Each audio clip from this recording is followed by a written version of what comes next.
কুড়িগ্রাম সদর উপজেলার পাঁচগাছি ইউনিয়নে একটি সেতু ভেঙে একজন নিহত হয়েছে, অন্তত ৫ জন গুরুতর আহত হয়েছেন। রোববার স্থানীয় সময় দুপুরের দিকে এ ঘটনা ঘটে। স্থানীয়দের দাবি, একটি ট্রাক্টর সেতুর উপর উঠতেই মুহূর্তের মধ্যে সেটি তাসের ঘরের মতো ধসে পড়ে।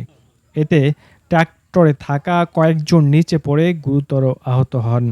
আহতদের উদ্ধার করে প্রথমে কুড়িগ্রাম সদর হাসপাতালে নেওয়া হয়। অবস্থার অবনতি হলে রংপুর মেডিকেল কলেজ হাসপাতালে পাঠানোর পথিমধ্যে একজন মারা যান। আহত ব্যক্তি ৫ জনের অবস্থা আশঙ্কাজনক বলে জানা গেছে। এই ঘটনায় শোক ও আতঙ্ক ছড়িয়ে পড়েছে। স্থানীয়দের অভিযোগ, ২০০৩ সালে নির্মিত সেতুটি মাত্র ২৩ বছর পূর্ণ হওয়ার আগেই ভেঙে পড়া এলজিডির নিম্নমানের কাজের প্রমাণ বহন করে। তারা দ্রুত সেতু নির্মাণে জড়িত ঠিকাদার এবং তৎকালীন সংশ্লিষ্ট এলজিডি কর্মকর্তাদের আইনের আওতায় এনে দৃষ্টান্তমূলক শাস্তির দাবি জানিয়েছেন। আজকের যে ঘটনাটা আমি দেখলাম সেটা হলো, মনে করেন যে ব্রিজটা যে ২০০৩ সালে তৈরি করানো হয়েছে, তার মূলত এখন বয়স হচ্ছে ২৩ বছর। ২৩ বছরে একটা ব্রিজ যদি আপনাদের যদি ভেঙে পড়ে যায়, তাহলে এর হচ্ছে আর দুঃখজনক বিষয় আর নাই।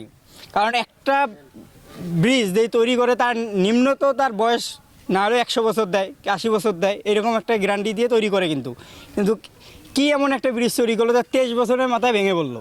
কারণ এই একটা ভুলের কারণে আমাদের দুইটি প্রাণ চলে গেল এবং আরও ৪টি প্রাণ যাওয়ার আশঙ্কা। সেতুটি ভেঙে পড়ায় কুড়িগ্রাম সদরের পাঁচগাছি, যাত্রাপুর ও উলিপুর উপজেলার বেগমগঞ্জ ইউনিয়নের প্রায় ১.৫ লাখ মানুষের যোগাযোগ ব্যবস্থা মারাত্মকভাবে ব্যাহত হয়েছে। স্থানীয়দের দুর্ভোগও পৌঁছেছে চরমে। পাঁচগাছি ইউপির চেয়ারম্যান আব্দুল বাতেন বলেন, সেতুটি ভেঙে পড়ার পর সদর ইউনো মহোদয়কে বিষয়টি অবহিত করেছি। তিনি প্রয়োজনীয় ব্যবস্থা গ্রহণের আশ্বাস দিয়েছেন। ব্রিজটার কাজ দুর্বল হওয়ায় খালি গাড়ি যায় মনে করেন ভাঙি গেছে, তাহলে কাজ কী তো জানা আছে। এখন যে মানুষের যাতায়াত পরিচয় এটা চলা যায় না। আমরা চাচ্ছি যে অতি শীঘ্রই বাইপাস একটা রাস্তা করে দেখ মাননীয় প্রধানমন্ত্রী, এটা আকুল আবেদন। ২০০৩ সালে নির্মিত এই ব্রিজটি আজকে হঠাৎ গাড়ি অ্যাক্সিডেন্ট হয়ে ৬ থেকে ৭ জন লোক অ্যাক্সিডেন্ট হয়। তার মধ্যে একজন লোক মারা যায় এবং বাকিগুলো চিকিৎসাধীন অবস্থায় সদর হাসপাতালে আছে। যদি এই নিম্নমানের কাজ যদি আমাদের ইউনিয়নে সামনে আরেকটি ব্রিজ হচ্ছে, যদি সেখানেও যদি দ্বিতীয় নিম্নমানের কাজ হয়, তাহলে আমরা কোথায় থাকব? দুর্নীতি কোথায়?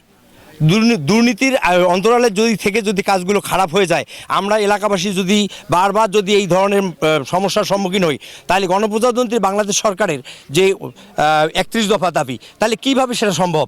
তাই আমি অনুরোধ জানাবো, এই ব্রিজটি খুব তাড়াতাড়ি তদন্ত সাপেক্ষে আমাদের যাতায়াতের ব্যবস্থা করুক এবং এখানে যে লোকগুলো আছে প্রায় ৩০ থেকে ৩৫ হাজার লোক, বেগমগঞ্জ, আপনার মোল্লারহাট থেকে শুরু করে নয়ারহাট, বিভিন্ন জায়গার থেকে যে লোকগুলো এই দিক দিয়ে যাতায়াত করে, তারা তো যাইতে পারবে না। বিশেষ করে আমাদের গর্ভবতী মারা, বিশেষ করে যারা অসুস্থ হয়ে থাকে, যারা হৃদরোগে আক্রান্ত হয়, তাদেরকে আমরা অ্যাম্বুলেন্স এনে তো এখান থেকে নিয়ে যেতে পারবো না, নাই নিয়ে যেতে তারা মারা যাবে।